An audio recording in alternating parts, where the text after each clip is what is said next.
This is Pace Per Mile. For more on the latest news, reviews, check out pacepermile.com. Like us on Facebook and join in the conversation on Twitter. With host Chris Nicholas, this is Pace Per Mile. Welcome back to Pace Per Mile. I'm Chris Nicholas. It's the first segment of People Inspiring People. About 2 months ago, we decided that there are individuals out there that we need to highlight more, that we need to talk about more, that we need to share their stories. And this week, we're going to do that for the first time in our People Inspiring People segment. Along with our friends at Always Advancing Medals and Awards, we teamed up together, and every recipient of the People Inspiring People Award will receive a medal, a special medal, only for them, to let them know that they are special and that they're inspiring others. You can nominate somebody by going to pacepermile.com, clicking on the People Inspiring People link, and nominate somebody today. We'll feature them right here on Pace Per Mile. And the first one is Dave Mathis. He actually got up and finished a race on his own, and we're going to talk about that in the next few minutes. Dave Mathis, welcome to Pace Per Mile. Well, thank you very much for having me. It's quite an honor. We are honored to have you here. And also on the call with us is somebody that you have been side by side, or in most cases, he's been behind you most of the time in these races. It's Dr. Richard Newkirk. Richard, welcome to Pace Per Mile. Oh, thank you so much. It's a pleasure to be with you. The two of you I heard about recently when I read an article and we posted your story on the Pace Per Mile Facebook page. And I guess it starts a long time ago. It starts at birth, right? Yes, that is correct. I was born with several disabilities, and one of the primary disabilities is Noonan syndrome. And tell our listeners a little bit in your own words about Noonan syndrome. Okay, yes, I sure will. Noonan syndrome is a disorder that involves unusual facial characteristics and head characteristics. People with Noonan syndrome can be short stature, have heart defects, or like a heart murmur, and that's present at birth. Sometimes with Noonan syndrome, people can have problems with bleeding, developmental delays, and malformation of the bones or the rib cage. More specific for my case is I do have a sunken chest in the center. I also have a webbed neck, and I also have club feet. And what club feet is where I have one leg and one foot that is shorter than the other. And that prevents you from necessarily walking with good balance, right? That is correct. Sometimes in the past I've walked use a cane to assist me, and I also currently wear special shoes. On my right foot I wear a shoe that has a heel lift to balance out the height with my left foot. I will also wear leg braces to give me better stability or stamina. And you're 37 years old, and you've lived with this for all of your life. When you were young, were you active a little bit in school, grade school, high school, etc.? Were you able to see what that passion for running would come from? I always kind of liked running, but due to my physical limitations, I wasn't able to. And just to give you a little bit more background about my walking and stuff, I did not, due to some different physical challenges and surgeries I've had on my legs, I wasn't able to walk on my own independently until I was 7 years old. And then at 7, I used a walker and leg braces. And you do use that a little bit still yet today, right? Yeah, I wear braces all the time, but only if my legs are really bothering me or having some balance problems, then I'll use a cane. And you lead a really normal life in the sense, right? You work, you're active. That is correct. I work about 8 to 10, sometimes 12 hours per day, and I will work some mandatory overtime, and sometimes I'll work a regular 40-hour a week. Somewhere in your life, running came into play. What happened? When was that? I think I was trying to remember this weekend. My first race I ever ran was in track and field, and when I was like in 6th grade or 7th grade, and I ran a 440-yard dash, and that's where you go once around the track. And also at that time when I was in junior high and elementary school, I also wore a helmet because of my previously neurological surgeries and hydrocephalus. But the day I raced, I remember wearing the helmet, and my PE coach asked me if I wanted to get a head start. I said no, I want to run it. And then, of course, I was the last one to come in, but they asked me, do you want to finish or just cut across? No, I will finish a whole race. And so I remember just as I was getting ready to come across the finish line or complete the last lap, whatever, people were standing up, cheering for me, and then just stomping on the bleachers. My mom and dad have pictures of me doing that. So that's, I think, got me interested in running or have an interest for running sports. Sort of such a surreal moment for you. People tend to stand and applaud and see you doing your best and even better than your best out there. It's a really great feeling to have that and to know that people are looking past my disabilities or challenges and seeing me. It's the same feeling I get when I'm in these races with Rick Newkirk when he's pushing me in the chairs, because people will be so gracious and pleasant. They'll always come up and let us know that we are encouraging to them, inspiring. They'll come up to us, say good job or way to go, or that they'll see me as me and look past my disabilities, and they'll include me in their running races. So I feel like I'm part of the running community when Rich pushes me in these races. Take us back to when you guys met. Sure, I can do that. Go ahead. I think we first met in 2005 or 2006. It was at my church, Prairie Ridge Church in Ankeny, Iowa. I actually met his daughter first before I met him. And Rich probably can tell the story about how his daughter told him about me, but she was the worship leader at church, and then she seen me up front being a part of the worship time and singing, so she told her dad about me, and then he came up, introduced himself, had lunch with me over at his home, and asked me how I'd like to be in a race with him. At first I wasn't too sure, but then he said, well, I'll push you in a wheelchair. How do you like to do that? And so the rest is history. And for Rich, that's your daughter Sherilyn, right? She came up to you. What were you thinking when she approached you? Well, first of all, she is the worship leader, and she said, Dad, you have got to see this guy that sits on the first row. He's got a number of disabilities, but as soon as we sing a praise and worship song, he's just all about being thankful and being worshipful. So I decided to go to the church, which we had been going there randomly, but I taught a Sunday school class in a different church. So we thought about going, and I said, I got to meet this guy. So we proceeded to go up to the front of the church and sit with him and introduced myself. And as Dave said, I asked him if he would ever like to be in a race. I've been running races since 1972 and have logged a lot of miles, and thought, well, this would be nice to be able to bless somebody else.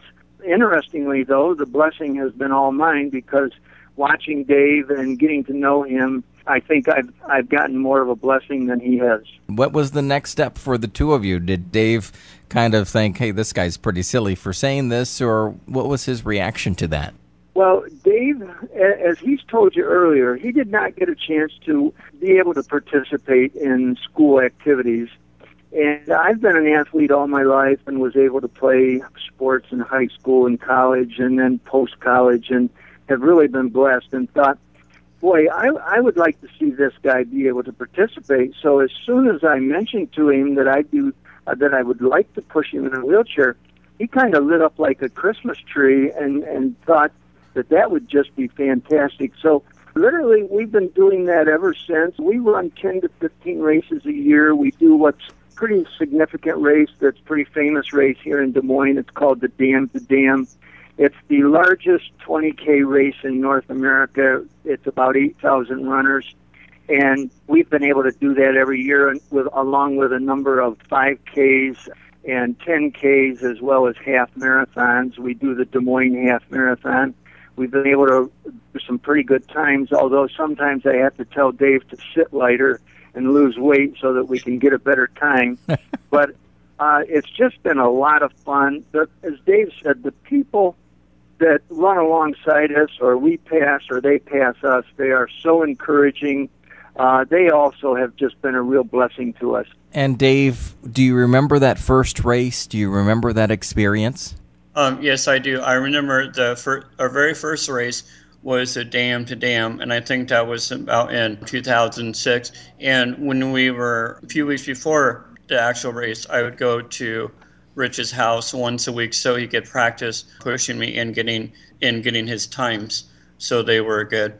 And then last year, instead of doing the half marathon, we did the full marathon. So, and to tell you a little bit of story how we decided to do the full marathon, a year prior, as soon as Rich got done, and Rich can back me up on this or tell me about it, as soon as he got done doing the half marathon the year prior, I said, you know what, next year we are going to do a full marathon. And so last year we did a full marathon, and we did a relay style. I think what's significant about this, though, Dave, what I like to emphasize when we're out speaking is after I've pushed him in a half marathon and I'm out of wind and I've pushed my guts out, he looks up and says, we ought to do a full marathon. And I said, yeah, we should, Dave.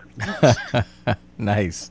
It does go to show that it does take that little extra to push somebody through a race. You have a lot of motivation from the spectators on the sides of the roads.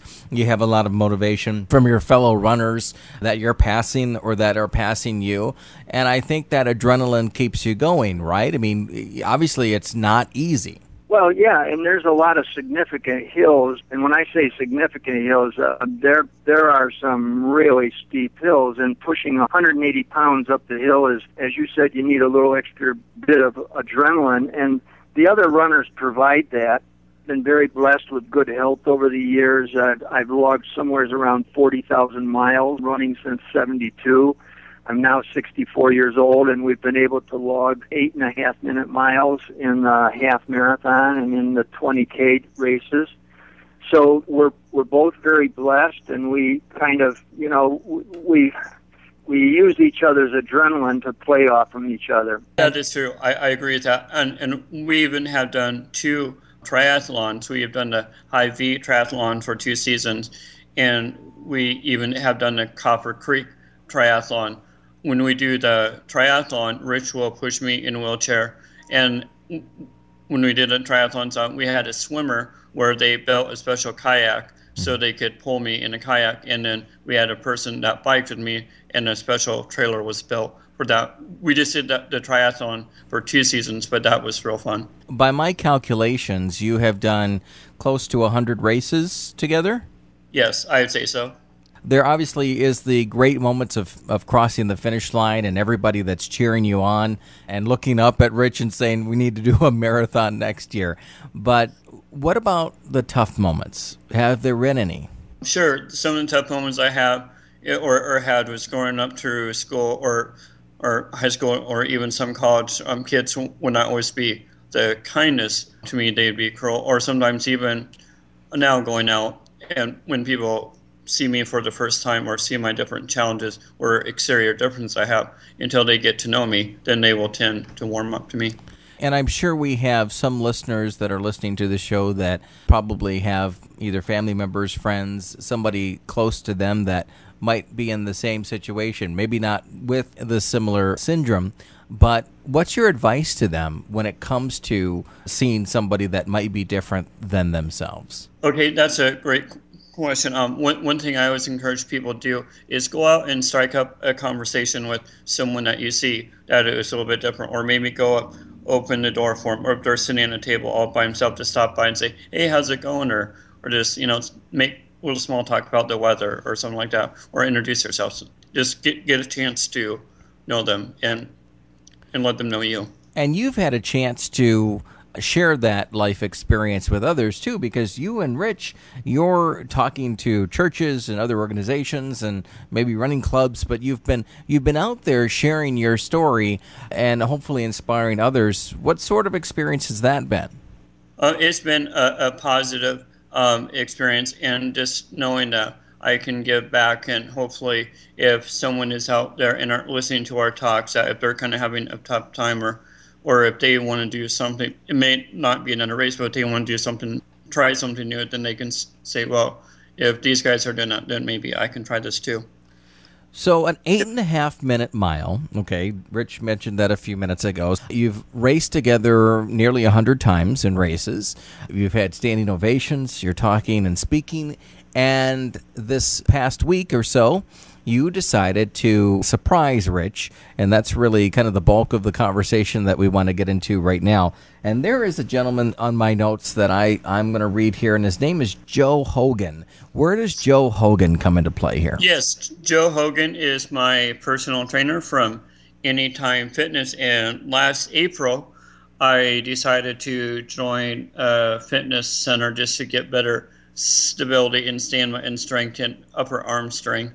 And so I had an opportunity to try out their personal trainer because they had a special promotion. And so I met up with Joe Hogan, and before we started any training or a program, I had him call Rich to talk about some of Rich's maybe ideas or concerns that he may have or things that we could do for my training. And so once Joe and I kicked off these sessions, and Joe was learning my passion for racing, being races, we started out doing just like weight maintenance and lifting and strength exercises. And he asked me, how would you like to sometime run a 5K? And at first I said, well, let me think about that. So I thought about that for a week or so, but I wasn't sure because of my different leg flare-ups or pain that I have sometimes. So then I came back to him and said, sure, I would like to try it. And so we worked from April clear up to now running and just doing different distances and speeds. And so he asked me, how would you like to surprise Rich? And I said, that'd be wonderful. And for our listeners, when Joe asked you, would you like to run a 5K, it was literally, would you like to run it on your own 2 feet? Because at this point, you were already competing in 5Ks, right? Yeah, well, this was my first 5K.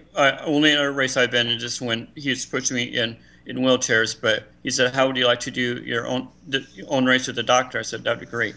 And Rich, over this time, while Dave was kind of secretly training on his own 2 feet to run his first 5K, were you suspicious at all? No. Dave and I are real close, and we talk often. And I knew he was working out with a personal trainer, but I had no clue that he was trying to get enough strength where he could get conditioned enough to run in a race. So that took me totally off guard. And if I could add something here, Dave has been very modest about the number of disabilities he has. And so for the record, I'd like to just make sure that you understand, Dave was born with incredible leg and feet deformities. He's had 22 surgeries on his legs. He has a brain shunt.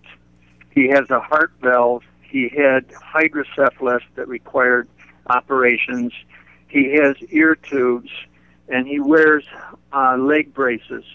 So when you're with somebody like that, and then you come to the race and he says, well, we won't need the wheelchair today because I'm going to run a race. I'm going to run 3 miles. That, I just found that unbelievable. I'm thinking, oh, sure, right. But Dave did this, and the people were just absolutely incredibly supportive. And then the Des Moines Register did a story about it, but also a young man took a video, a 45-second video, of Dave crossing and charging the finish line, and many people have remarked about how inspiring that video is. And you really, really summed it up, because to say, Rich, there's no wheelchair needed today, was he ready to start and go to the finish? Yeah, we went in, and he walked in, and we went to the registration table. We picked up our packet, walked out to the starting line with his trainer, and his mom was there, his stepdad, his dad, his stepmom, several family members. Some family members even drove up from Oklahoma. So there were a number of supporters there as well as family members.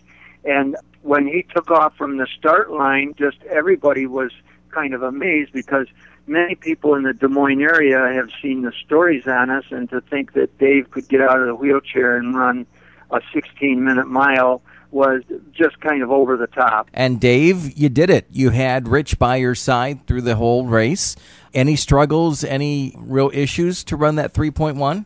No, the only thing that was a little bit tiring was the 2 hills, but I got through those. I even surprised myself during the 5K, because the times before I've been practicing, I was averaging 18 to 20-minute miles, but the first 2 miles were 15 miles each. The last mile, I was about 22 or 23 minutes, but I think that was of the prior hills. So I had several people run with me. I had Rich run with me, his wife, Carolyn, and his daughter, Sherilyn, run with me. And then I also had my personal trainer, Joe Hogan, run with me because I wanted to him run with me, kind of tell me or help keep me pace when to speed up or when to slow down so I wouldn't waste all my energy. I also had my cousin Leah of mine come with me, and she's been running 5K and 10K races. She's in high school. And then I also had my cousin Tabor run with me because I'm pretty close to my cousin Tabor. And so I had a little running group that ran along beside me. And I think you probably have just answered the next question I was going to ask was, why do you think you ran faster than you normally did in training? And that was because you were surrounded by all of those loved people. Right, I think so. And even the crowd, they would come up and cheer us on or come up and give us high fives and motivate that. And I think just the adrenaline and the crowd, the energy I was getting from the crowd helped give me a better running time. And Rich, when he crossed the finish line, what did you observe? Well, I observed, I'll be very candid. I observed a number of people crying. I observed family members that were trying not to weep in front of Dave, but they're overcome with emotion. We all were. I mean, you're looking at a guy that I described earlier, the amount of disabilities and the amount of surgeries that he's had. And then if I can also talk about one situation, when Dave was in grade school, it was before the special ed law, the public law, what we refer to in education as 94-142. And that was a law that said, hey, we're not going to disregard special needs students. They're going to have the same rights that the rest of the people have. But before that, his mom tells stories about Dave, before he'd had all the surgeries on his legs, when the bus would stop in front of their home, Dave would crawl up the steps of the bus. Wow. When she was telling that story, there were people in the audience that were just so broken and so overcome with emotion, they just couldn't stand it. So Dave has gone from being an infant, and I think I might also add, his mom was told that he wouldn't live past infancy, then it was early childhood, then it was teenage years. So we have this young man that's outlived 3 life expectancies. He's running a 5K. He's had to crawl up the bus steps when the bus came in front of his home. He's been locked in lockers by bullies and made fun of throughout his life. And here we got a young man that's being an example to all of us. And through all of this, I've known Dave for 7 years. I know he has a lot of pain. He works 40 to 60 hours a week, and I have never heard him complain once, ever, about anything. So he's an incredible example, and once in a while a person comes our way in our journey through life that just is it makes such an impact on us, and Dave is truly one of those people.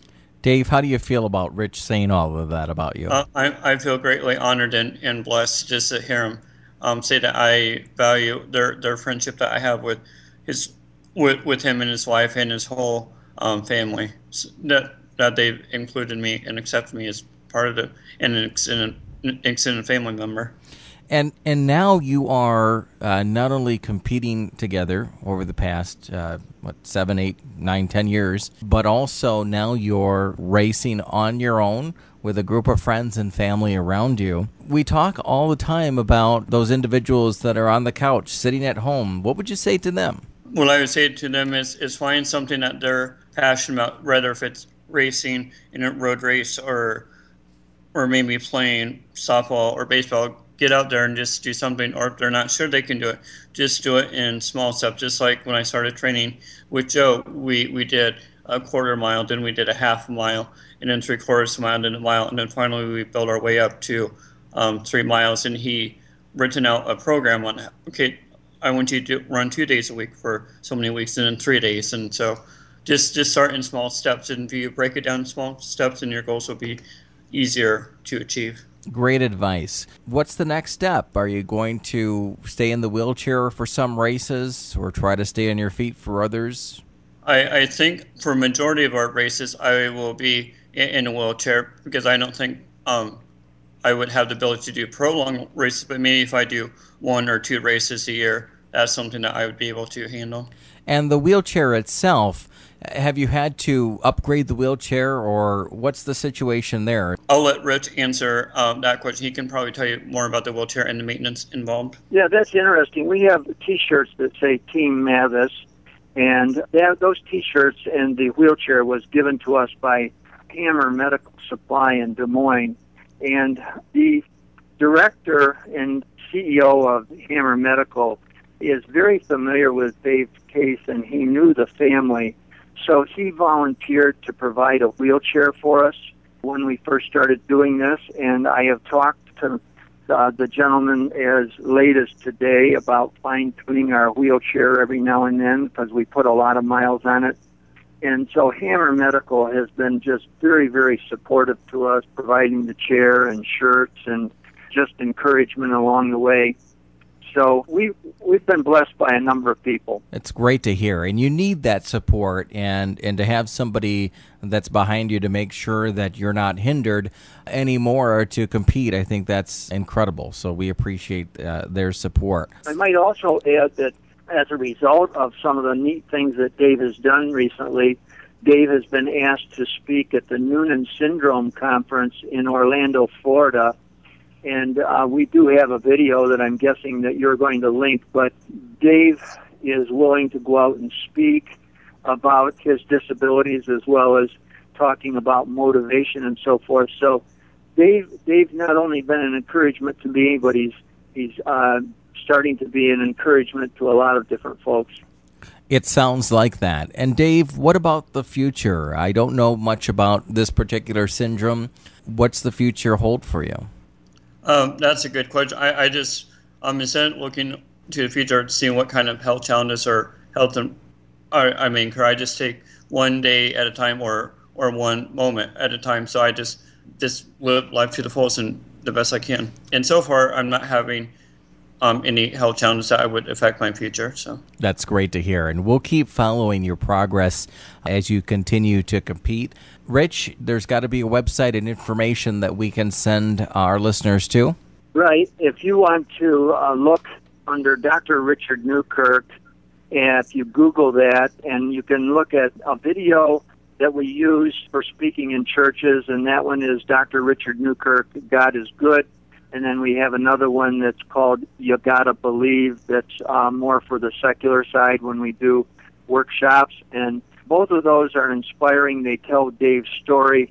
And I like to say in that video, the thing that I try to emphasize is Dave has been my hero, and he's an inspiration to me, my wife, as well as my daughter. And it sounds like it. Dave, you are an inspiration. Rich, you're right there side by side with him because you have stuck with him for so long. Yeah, well, so far things are going great. It's turned into something beautiful. At the same time, I'm 64 and I'm pretty blessed, but pretty soon, what's happening here is Dave is proving that possibly down the road he could be pushing me. That's good. Dave, before we wrap up for today, first I'd like to thank you for joining us on Pace Per Mile, People Inspiring People. What's the best contact information? Probably the best way is either that through my Facebook page or go to YouTube and in the search field put Rick Newkirk, and the 2 videos will come up.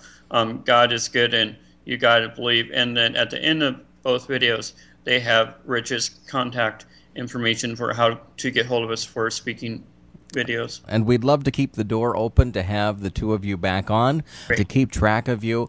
And we also are presenting you with a People Inspiring People award from Always Advancing and Pace Per Mile because you are inspiring. And I'm sure from this interview, somebody is going to want to do just a little bit more. Well, let me say this. There's been all kinds of blessings along the way with doing this, and you have provided one more blessing for us. So I'm very grateful to you that you can be able to do this and show what Dave has done to inspire others. And so we're very grateful to you.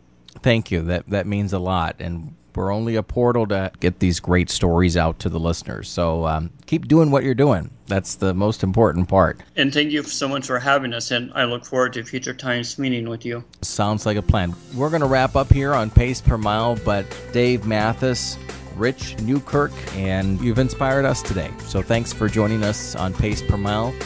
At Pace Per Mile, we want to share your story. Do you know someone that has a compelling topic to share with the listeners? Help us tell your story or their story by emailing us today. info@pacepermile.com. That's info@pacepermile.com.